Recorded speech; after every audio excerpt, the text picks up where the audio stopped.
എപ്പിസോഡിന്റെ തുടക്കത്തിൽ തന്നെ നമ്മളെ കാണിക്കുന്നത് ജപ്പാനാണ്. അവിടെയാണെങ്കിൽ നമ്മുടെ തസ്തക്കി പായു ആണെങ്കിൽ ഭയങ്കര വിയേർഡായിട്ടാണ് ഇരിക്കുന്നത്. ഇത് ആന്റി നോട്ടീസ് ചെയ്യുന്നുണ്ട്. ആന്റി ചോദിക്കുന്നുണ്ട്, നിങ്ങൾ എന്തെങ്കിലും രാവിലെ തന്നെ ഇങ്ങനെ വിയേർഡായിട്ട് ഇരിക്കുന്നേ? ആന്റി ഇങ്ങനെയൊക്കെ ചോദിക്കുന്നത് കൊണ്ട് തന്നെ തസ്തക്കി തലേ ദിവസത്തെ കാര്യങ്ങളൊന്ന് ആലോചിച്ച് നോക്കിയാണ്. അതായത് തലേ ദിവസം കള്ളുപിടിച്ച് ഡാൻസ് എല്ലാം കളിച്ചതിന് ശേഷം നമ്മുടെ പായുവിനെ തസ്തക്കി ഒന്ന് കിസ് ചെയ്തിട്ടുണ്ടായിരുന്നു.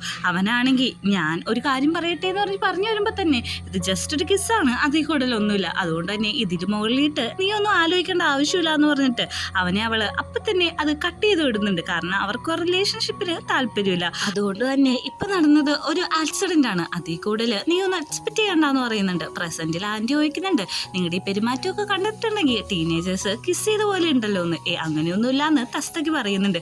അങ്ങനെ പോകാൻ നേരത്ത് തസ്തക്ക് പായുവിനോട് പറയുന്നുണ്ട്, ഞാൻ പോയിട്ട് വേഗം വരാം, എന്നിട്ട് നമുക്ക് ഇവിടെയുള്ള സ്ഥലം എല്ലാം കറങ്ങാൻ പോകാന്ന്. ഞാൻ പോയിട്ട് വരാന്ന് പറഞ്ഞിട്ട് തസ്തക്ക് അവിടെ നിന്ന് പോകുന്നത് നോക്കിയിട്ട് പായു അവിടെ നിൽക്കുന്നുണ്ട്. പായുവിനാണെങ്കിൽ പണ്ടത്തെ പല കാര്യങ്ങളും ഓർമ്മ വരുന്നുണ്ട്.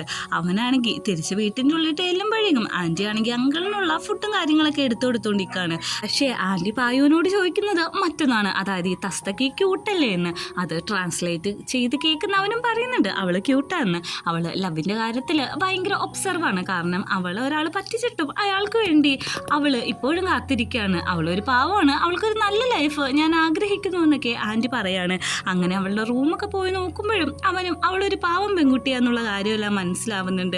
ആ റൂമിലാണെങ്കിൽ പായുവിന്റെ തസ്തക്കയുടെ ഒരു കാരിക്കേച്ചർ പിക്ക് ഇരിക്കുന്നുണ്ട്. അവനത് നോക്കിക്കൊണ്ട് അവിടെ നിന്നിട്ട് ആന്റി പറഞ്ഞത് ആലോചിക്കുന്നുണ്ട്, നിങ്ങൾ തമ്മിൽ റിലേഷൻഷിപ്പിലാവുകയാണെങ്കിൽ അവൾ ഒരിക്കലും വേദനിപ്പിക്കരുതെന്ന്. ഇതേ സമയം തന്നെയാണ് ജബ്ബ് നമ്മുടെ പായുവിനെ വിളിക്കുന്നത്. നിന്റെ അവിടുത്തെ എല്ലാം കഴിഞ്ഞു എന്ന് നോക്കുമ്പോഴേക്കും എന്റെ കഴിഞ്ഞു, ഞാൻ ഇന്ന് തന്നെ നാട്ടിയിട്ട് തിരിച്ചു വരാമെന്ന് പറഞ്ഞിട്ട് അവൻ അവിടെ നിന്ന് പോകാൻ വേണ്ടി തയ്യാറാവാണ്. ആന്റി ആണെങ്കിൽ അവിടെ വന്ന് ചോദിക്കുന്നുണ്ട്, നീ എന്താ പോവാണോന്ന്. അത് ഞാൻ പോവാണ്, എനിക്ക് പോയിട്ട് ഇമ്പോർട്ടൻ്റ് ആയിട്ടുള്ളൊരു കാര്യം തായ്ലാൻഡിൽ ചെയ്യാനുണ്ട്, അതുകൊണ്ട് തന്നെ ഇനി ഞാൻ ഇവിടെ നിന്നിട്ട് കാര്യമില്ലാന്ന് അവൻ ആന്റീനെ ട്രാൻസ്ലേറ്ററിലൂടെ കാണിക്കുന്നുണ്ട്. ആന്റിക്ക് ഇത് കണ്ടിട്ട് നന്നായിട്ട് സങ്കടമാവുന്നുണ്ട്. ഇത് നീ തസ്തക്കീനോട് പറഞ്ഞു എന്ന് നോക്കുമ്പോഴേക്കും ഞാൻ ഇതുവരെ പറഞ്ഞിട്ടില്ല, പോകുന്ന വഴിയിൽ അവളുടെ റെസ്റ്റോറൻറ്റിലൊന്ന് കയറണം, അവിടെ കയറി അവളെ കണ്ട് ഡയറക്റ്റ് പറയാനാന്ന് പറയുന്നുണ്ട്. ആന്റി ആണെങ്കിൽ അതിന് സമ്മതിക്കുന്നുണ്ട്. പോകുമ്പോഴേക്കും നമ്മുടെ പായ ചോദിക്കാണ്, ഞാൻ ആന്റീനെ ഒന്ന് ഹഗ് ചെയ്തോട്ടേന്ന്. അതും ട്രാൻസ്ലേറ്റർ വഴിയാണ് ചോദിക്കുന്നത്. അതിനെന്താ, എനിക്ക് യാതൊരു കുഴപ്പമില്ല എന്ന് പറഞ്ഞിട്ട് ആന്റിയും അവനെ ഹഗ് ചെയ്യുന്നുണ്ട്. കുറച്ച് ദിവസം കൊണ്ടുള്ള പരിചയമാണെങ്കിലും അവർ തമ്മിൽ നല്ലൊരു ബോണ്ട് തന്നെയാണ് അവിടെ ക്രിയേറ്റ് ആയി കിട്ടിയിരിക്കുന്നത്. അവൻ പോകുന്നത് നോക്കിയിട്ട് ആന്റി എങ്ങനെ നിൽക്കുന്നുണ്ട്. ആന്റിയുടെ മുഖത്ത് നല്ല സങ്കടമുണ്ട്. ഇത് കണ്ടാൽ തന്നെ അറിയാം പായു നമ്മുടെ തസ്തക്കയുടെ ഒരു ലവറായിട്ട് ആന്റി അക്സെപ്റ്റ് ചെയ്ത് കഴിഞ്ഞു എന്ന്. അവൻ പോകുന്ന വഴിക്ക് കുറച്ച് ഫ്ലവേഴ്സ് കാണുന്നുണ്ട്. ഇത് കാണുമ്പോൾ പണ്ടത്തെ കാര്യം ഓർക്കുന്നുണ്ട്. അതായത് മെയ്യായിട്ട് തല്ലുപിടിച്ചത് അവളുടെ ബർത്ത്ഡേ ഇവ മറന്നു പോയിട്ടുണ്ട്. ഞാൻ ചോദിക്കുന്നത് ഒരു ചെറിയ ബൊക്കറ്റാണ്, അതുപോലെ നിനക്ക് എനിക്ക് വേണ്ടി ഓർത്ത് കൊണ്ടുവരാൻ പറ്റത്തില്ല. അപ്പോൾ നമ്മുടെ ഈ ഒരു റിലേഷൻ കൊണ്ട് എന്താണ് നീ മീൻ ചെയ്യുന്നത്? അങ്ങനെയെല്ലാം പല കാര്യങ്ങളും പോയിന്റ് ഔട്ട് ചെയ്തിട്ടാണ് മെയ് സംസാരിക്കുന്നത്. അവളുടെ ഭാഗത്ത് നിന്ന് നോക്കുമ്പോഴേക്കും അതെല്ലാം കറക്റ്റാണ്. കാരണം അവൾക്ക് ഒരു ആപ്റ്റ് ആയിട്ടുള്ള ബോയ് ഫ്രണ്ട് അല്ല പായു.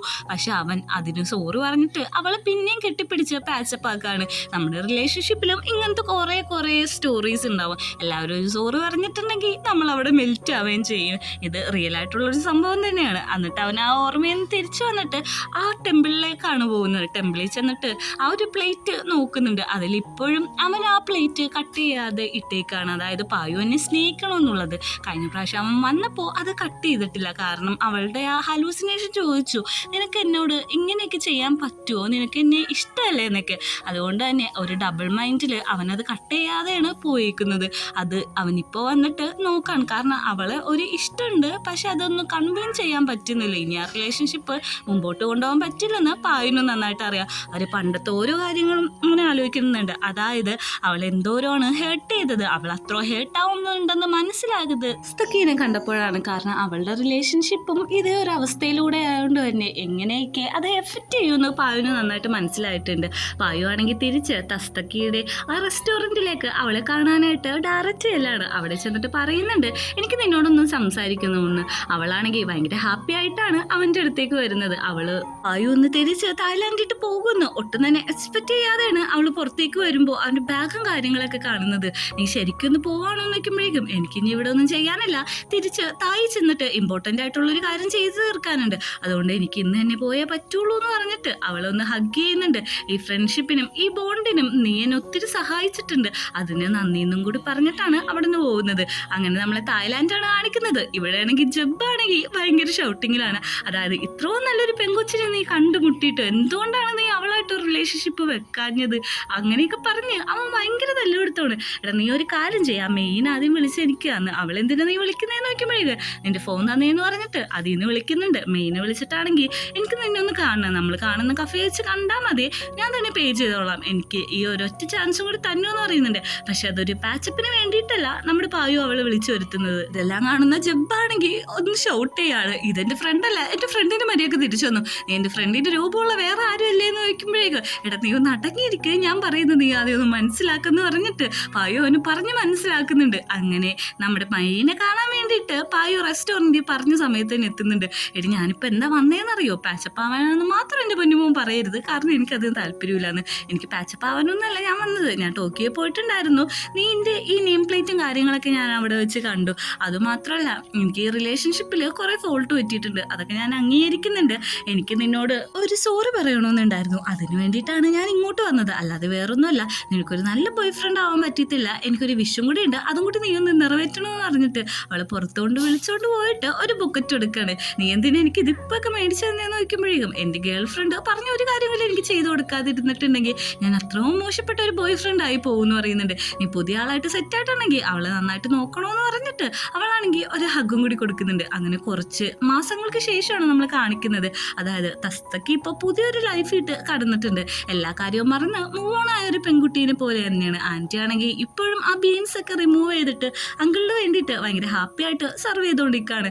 അങ്കിളുടെ ഫോട്ടോ കാണുന്ന തസ്തക്കും നന്നായിട്ട് ഹാപ്പി ആവുന്നുണ്ട്, കാരണം അങ്കിൾ മരിച്ചിട്ടും അങ്കിളിനെ ഇങ്ങനെ സ്നേഹിക്കാനായിട്ട് ഒരു പാർട്ട്ണർ ഈ ലോകത്ത് ഇപ്പോഴും ഉണ്ടല്ലോ. അവൾ അങ്ങനെ ഫുഡ് കഴിച്ചുകൊണ്ടിരിക്കുമ്പോഴാണ് അവിടെ ഒരു ഗ്ലാസ് ഇരിക്കുന്നത് കാണുന്നത്. ഇവർ പണ്ട് ഡേറ്റിംഗ് എന്ന് പറയാൻ പറ്റില്ല, രണ്ടുപേരും കൂടി കറങ്ങാൻ പോയപ്പോൾ ചെയ്ത ഒരു ഗ്ലാസ് ആണത്.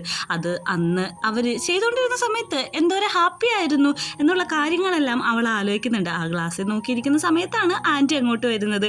ആൻറ്റി വന്നിട്ട് ചോദിക്കുന്നുണ്ട് എന്തേ നോക്കിയിരിക്കുന്നതെന്ന്. അല്ല ആൻറ്റി ഇന്ന് ഭയങ്കര സുന്ദരിയായിട്ടുണ്ടല്ലോ, അല്ല ഡേറ്റിങ്ങിനും പോവാണോ എന്ന് നോക്കുമ്പോഴേക്കും ഞാൻ ഡേറ്റിങ്ങിനൊന്നും പോകുമല്ല, ഞാൻ വെറുതെ യാത്ര ചെയ്താ, നീ അങ്ങോട്ട് പോകുന്നു, നീ ഡേറ്റിങ്ങിന് പോകണേണോ എന്ന് നോക്കുമ്പോഴേക്കും എനിക്ക് ഡേറ്റിംഗ് ഒന്നും ചെയ്യണ്ട ആൻറ്റി, എനിക്ക് ഇങ്ങനെ പോയാൽ മതി, ഇപ്പം എൻ്റെ ലൈഫ് ഭയങ്കര ഹാപ്പിയാണ്, ഈ സിംഗിളായിട്ടുള്ള ലൈഫ് ഞാൻ ഒത്തിരി എൻജോയ് ചെയ്യുന്നുണ്ടെന്ന് പറഞ്ഞിട്ട് അവളുടെ പാർട്ട് ടൈം ജോബിന് പോവാണ്. അവൾ പോകുന്ന വഴി ഒന്ന് ആലോചിക്കുന്നുണ്ട്, അതായത് ഈ പായുവിനെ പറ്റിയിട്ടാണ് ആലോചിക്കുന്നത്.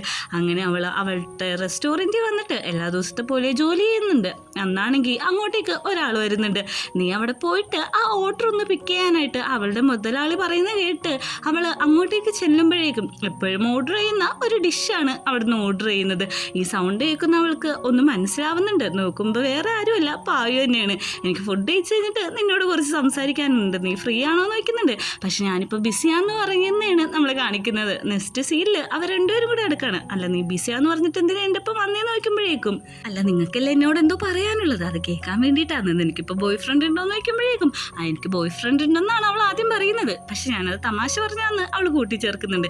എനിക്ക് നിന്നെ ഇഷ്ടമാണ്, നിൻ്റെ ഒപ്പം ജീവിക്കാനായിട്ട് എനിക്ക് താല്പര്യമുണ്ടെന്നൊക്കെ നമ്മുടെ പായു ആണെങ്കിൽ ജാപ്പനീസിൽ പറയാണ്. അല്ല നീ ജാപ്പനീസൊക്കെ പഠിച്ചു എന്ന് അവനോട് തിരിച്ചു ചോദിക്കുമ്പോഴേക്ക് ഇത്രയും മാസം ഞാനത് പഠിക്കാൻ വേണ്ടിയിട്ട് കഷ്ടപ്പെടുമായിരുന്നു, അതായത് ക്ലാസ്സും കാര്യങ്ങളെല്ലാം അറ്റൻഡ് ചെയ്തു, ഇൻ്റർവ്യൂസ് ഒക്കെ അറ്റൻഡ് ചെയ്തു, എനിക്കിവിടെ ജോലിയൊക്കെ കിട്ടി, ഭയങ്കര കഷ്ടപ്പെട്ടാണ് ഞാൻ ഇതെല്ലാം ചെയ്തത്.